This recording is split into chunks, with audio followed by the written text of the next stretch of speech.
Salut, j'espère que tu vas bien. Aujourd'hui, on va voir ensemble comment déclarer ses revenus et est-ce qu'il y a des impôts à payer quand on a un PEA. Alors déjà, lorsque tu as des questions sur les impôts ou d'autres questions un peu générales, que ce soit sur la bourse, sur l'immobilier, sur la crypto, sur d'autres choses, tu peux souvent aller sur service-public.fr. Donc c'est un site qui a été fait par la République française. Donc autant te dire que les données sont sûres à 100%. En plus de ça, ces données sont vérifiées de manière très régulière, puisque là on voit que par exemple pour le PEA, la page a été vérifiée le 5 février 2024 par la direction de l'information légale et administrative, entre parenthèses Premier ministre. Donc je pense qu'on est pas mal. Donc aujourd'hui on va voir ça ensemble et on va s'aider justement de ce site pour pouvoir répondre aux questions que j'ai reçues à propos de l'imposition sur le PEA. Tu peux voir ici qu'ils ont fait ça de manière très simplifiée et c'est très bien parce que c'est très rapide. Donc nous, on va directement aller sur quelle est la fiscalité du PEA bancaire. Donc hop, on clique ici et là on tombe sur cette page impôt sur le revenu, comment sont imposés les revenus d'un plan d'épargne en action, PEA. Donc le plan d'épargne en action est un produit d'épargne destiné à être investi en bourse. Jusque là, je pense que vous me suivez. Et ensuite, qu'est-ce qu'ils disent? Que les gains réalisés dans le cadre du PEA, donc dividendes, plus-value, sont exonérés d'impôts sur le revenu. En effet, c'est ça le gros point fort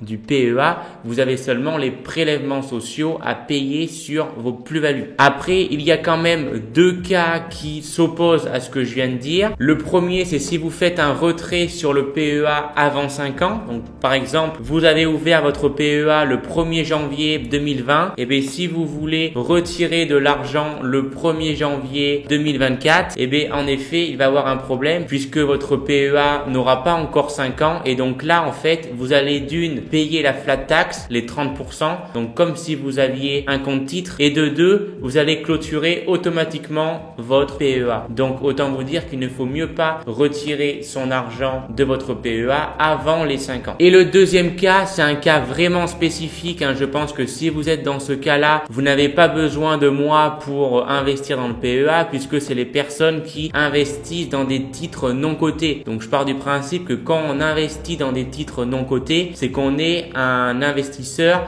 d'un assez haut level. Donc je pense pas que vous avez besoin des vidéos de Dimitri Finance pour savoir l'imposition et la fiscalité sur votre PEA. Donc voilà les deux cas, mais sinon retenez que sur un PEA, vous avez seulement les prélèvements sociaux à payer. Maintenant, on va voir comment ça se passe, qu'est-ce que vous avez concrètement à déclarer. Sur l'imposition des revenus d'un PEA, il y a 3 types de cas dans lesquels vous pouvez vous trouver. Le premier, c'est l'absence de retrait ou de rachat. Ça, c'est un cas où je suis actuellement, puisque actuellement, je fais que placer de l'argent sur mon PEA, mais jamais j'en sors de l'argent. Donc là, il y a absence de retrait dans mon cas. Donc dans ce cas-là, pendant la durée du PEA, les gains que procurent les placements effectués dans le cadre du PEA ne sont pas imposables à condition d'être réinvestis dans le PEA. Là, en fait, il faut voir le PEA comme un espèce de bouclier et à l'intérieur de ce bouclier, il y a 2 sacs. Le premier sac, c'est votre partie espèce et le deuxième sac, c'est votre partie en bourse, donc votre argent qui fluctue en temps réel. Ok? Et bien là, ce qu'ils veulent dire,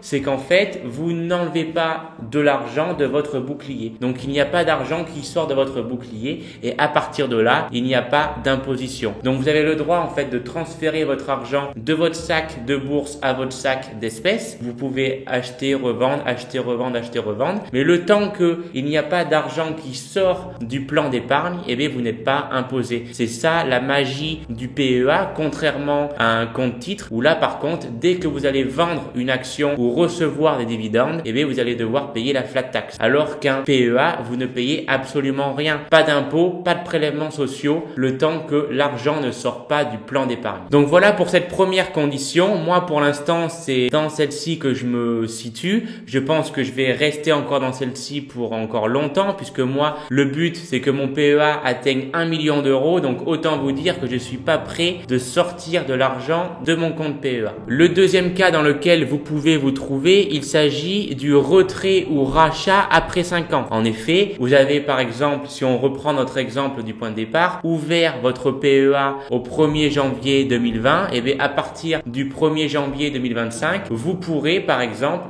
commencer à avoir des envies de tiens, j'ai envie de sortir de l'argent pour pouvoir investir en immobilier, j'ai envie de sortir de l'argent pour pouvoir m'acheter ma voiture de rêve, enfin peu importe, ça c'est votre décision. Mais là, on se situe bien dans ce cas-là où vous allez vouloir retirer de l'argent après 5 ans de détention d'un PEA. Et donc là, si vous retirez de l'argent de votre PEA après 5 ans, les gains de votre PEA sont exonérés d'impôt sur le revenu. En effet, vous aurez seulement les prélèvements sociaux à payer. Et s'il y a une phrase à retenir dans cette vidéo qui est bien mentionnée sur le site de servicepublic.fr, c'est celle-ci. Vous pouvez faire un retrait total ou partiel de votre PEA sans que celui-ci soit clôturé. En effet, contrairement à certains plans, je pense notamment au PEL, au plan d'épargne logement, celui-ci, dès que vous voulez retirer de l'argent, ça va automatiquement clôturer le compte, peu importe la durée de détention du compte. Alors que là, le PEA, une fois atteint 5 ans, vous pouvez retirer de l'argent comme vous le voulez et votre PEA ne sera pas clôturé. Donc là, ils nous le disent, vous voyez, à savoir, les gains du PEA sont soumis aux 17,20% de prélèvements sociaux. Il faut savoir que ces prélèvements sociaux, c'est variable. Je crois qu'en 2000, ils étaient à 3%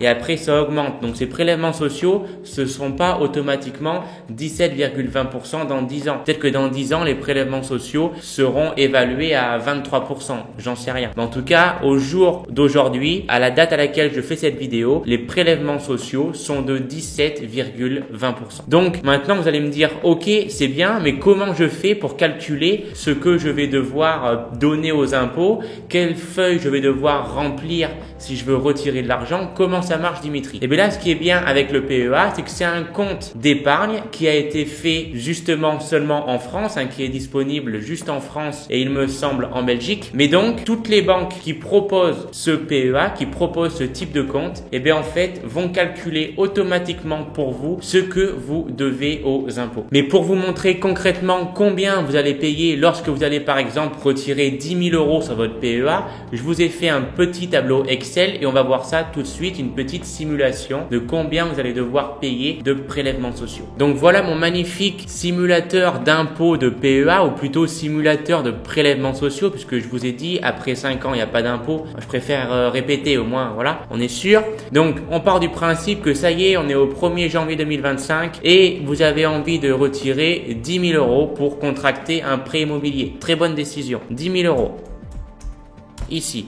Alors là, ce que vous allez faire pour calculer très rapidement combien vous allez devoir aux impôts, vous allez regarder sur votre compte PEA quelle est sa valorisation totale. Partons du principe qu'elle est de 120 000 euros. Donc vous regardez votre compte, et bien la valorisation totale est de 120 000 euros. Ensuite, vous allez regarder, ça normalement c'est une donnée qui est disponible, ou sinon je vous conseille d'aller voir votre fichier Excel de suivi, mais vous allez devoir calculer quel est votre total de virement que vous avez fait sur votre compte PEA. Quel est l'argent que vous avez déposé sur votre compte PEA depuis son ouverture. Donc, partons du principe que vous avez déposé 100 000 euros sur votre compte PEA.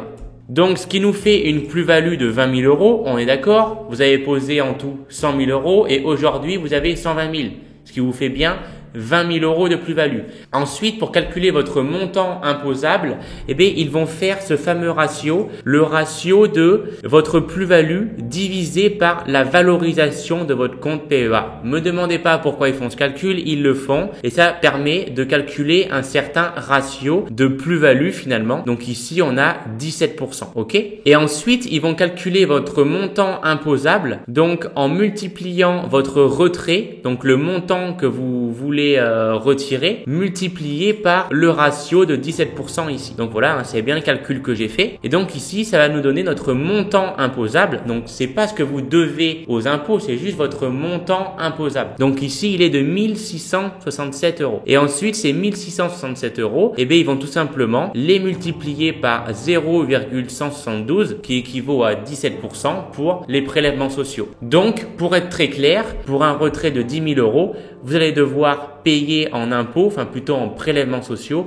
287 euros. Et ça, comment ça va se faire? Est-ce que c'est à vous de remplir des papiers, d'envoyer les 287 euros aux impôts? Pas du tout. Lorsque vous allez en fait faire le transfert de votre compte espèce PEA à votre compte courant, c'est votre banque où est hébergé votre PEA qui va se charger de vous prendre les prélèvements sociaux. Donc, c'est-à-dire que sur votre compte courant, vous n'allez pas recevoir 10 000 euros, mais vous allez recevoir 10 000 euros moins 287 euros. Voilà un peu comment ça va se faire. Et c'est ça qui est bien avec le PEA, c'est que c'est votre courtier où est hébergé votre compte PEA qui va s'occuper de calculer pour vous les prélèvements sociaux et va débiter ces prélèvements sociaux directement sur le montant que vous souhaitez retirer de votre compte PEA, mais vous n'avez absolument rien à fournir aux impôts. Comme vous le voyez ici, il y a le troisième cas, le retrait avant 5 ans. Mais là, c'est très simple à comprendre. Comme je vous l'ai dit en début de vidéo, vous allez juste vous taper la flat tax, donc les 30%, c'est-à-dire les prélèvements sociaux plus les impôts de 12,8%. Et en plus de ça, votre PEA va être clôturé.